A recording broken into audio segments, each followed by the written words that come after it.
en una entrevista le preguntaron a George Soros, esta fue una entrevista con 60 Minutes, que es así como lo consideran el documental serio en Estados Unidos, porque es el documental tiene mucho prestigio, es el documental de la televisión estatal, de, de PBS.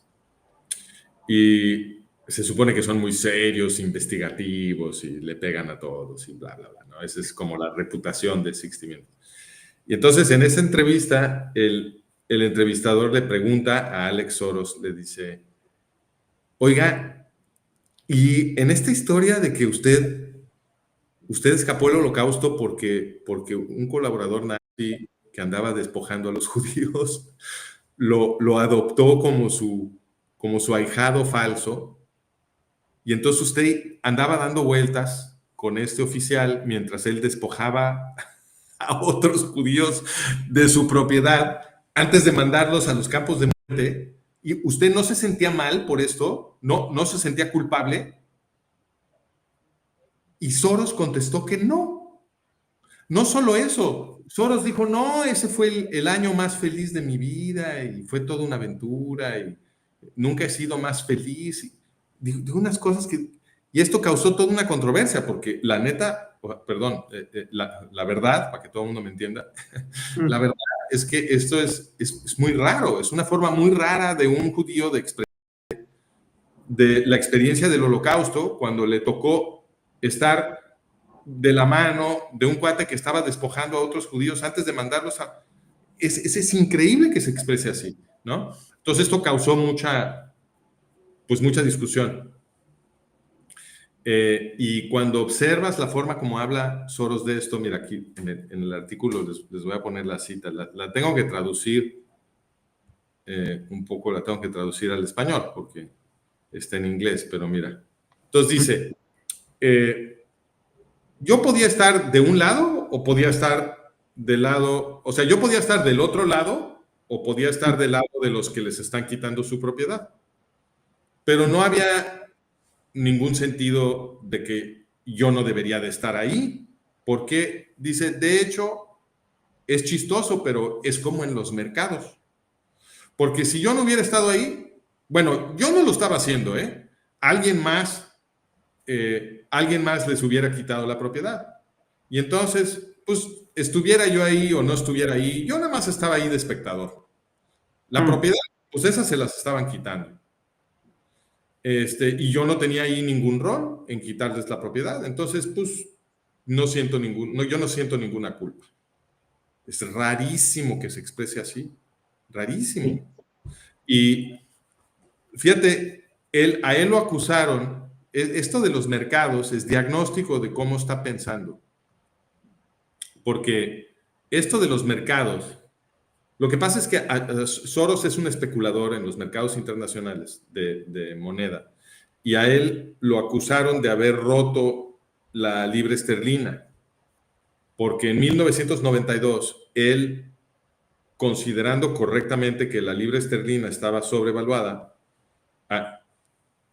se fue en corto contra la libra esterlina y efectivamente bajó mucho de valor y él ganó mucho, hizo una fortuna.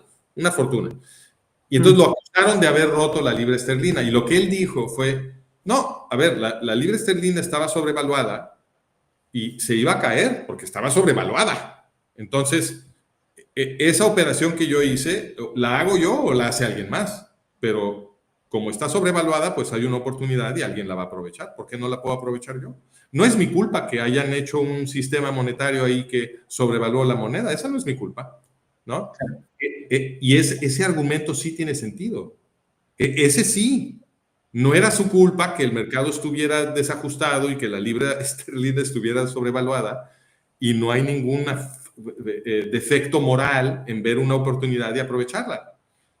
Todo eso es cierto, pero que él crea que eso se aplica, que él puede aplicar ese tipo de razonamiento. Fíjate nada más lo que está diciendo.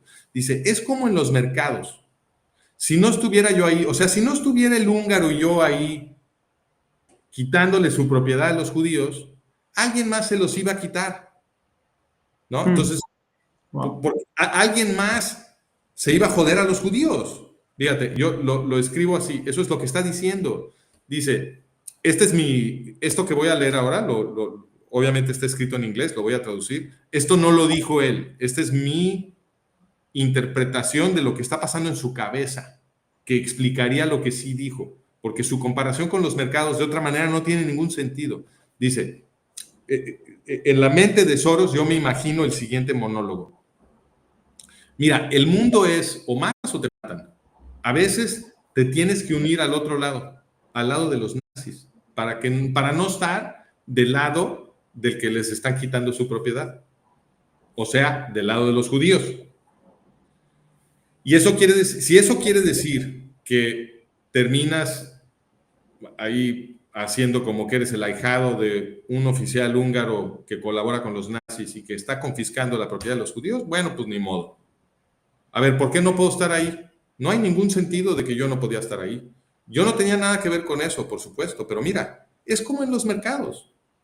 La gente dice que yo rompí la libra esterlina, pero no la rompí. Bueno, sí la rompí, pero alguien lo iba a hacer, ¿de acuerdo? ¿Por qué no yo? Y es lo mismo durante el Holocausto. Alguien se iba a joder a los judíos, ¿cierto? Era un mercado para joder judíos. Alguien se iba a robar su propiedad. Pues mejor que sean nosotros. A ver, perdón, no, yo no lo estaba haciendo, era el otro, mi padrino falso. Yo nada más estaba de espectador. Yo no tuve ningún rol en quitarles esa propiedad. Entonces, yo no sentía ninguna culpa. ¿Ves? Wow. Esta es la interpretación que, en mi opinión, explica qué es lo que salió de su boca. Es decir, que lo que estamos viendo aquí es un psicópata, es un nazi, uno que está del lado de los que efectivamente estaba del lado de la gente que le estaba quitando su propiedad a los judíos.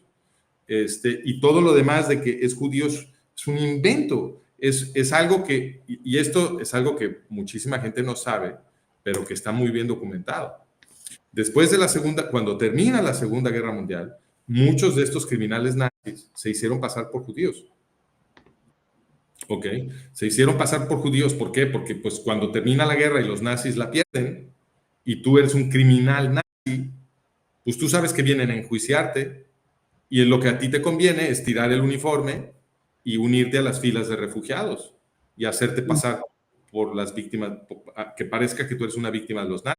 Y la identidad judío era muy, muy cómoda porque, para este tipo de astucias, porque había muchos judíos que eran judíos seculares que podían decir, bueno, yo no tenía mucha relación con la sinagoga porque yo era un judío secular, ¿no? Entonces podías decir eso, y en todos los países de Europa había algunos judíos, entonces tú, sin tener que cambiarte de idioma, nada, simplemente podías decir, no, pues yo soy un judío, y tratar de escapar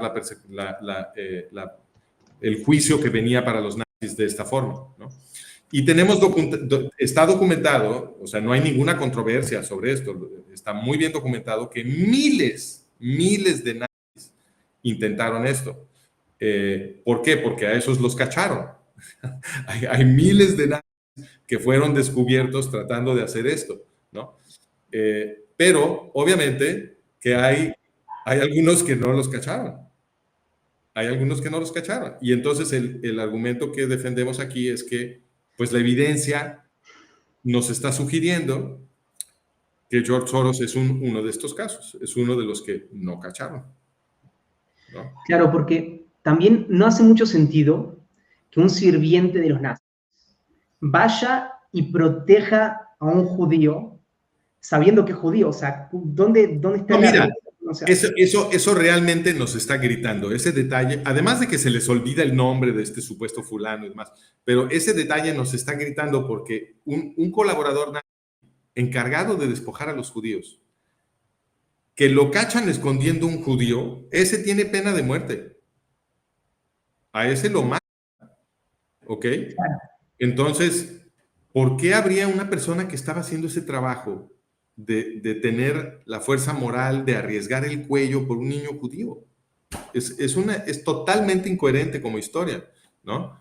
Pero tiene sentido. En el momento en que empieza a tener sentido es cuando te imaginas que en realidad George Soros no es judío. Si te imaginas que él pertenecía a una familia de nazis y que lo que estaban haciendo era producir una historia para que pareciera que ellos tenían una identidad judía, y era una historia que tenía que poder tapar el problema de que quizás algún sobreviviente o algún otro húngaro los había visto participar en el proceso de confiscación de propiedades judías. Entonces, si había algún testigo después de la guerra que que había visto a George en el contexto de estas confiscaciones, él tenía que tener una historia para que eso no destruyera su identidad como judío. Y la historia que construyeron fue, lo que pasa es que el que andaba confiscando la propiedad judía es un justo entre las naciones que decidió protegerme de los nazis, ¿no? Y entonces ese señor fingía que era mi padrino para que no me pudieran perseguir. Esa es la historia que construyeron. El único problema es que nadie se acuerda de cómo se apellidaba este señor. Uno dice Baumbach, el otro dice Bauflus, y nadie se acuerda cuál era su primer nombre. Esta historia está llena de hoyos.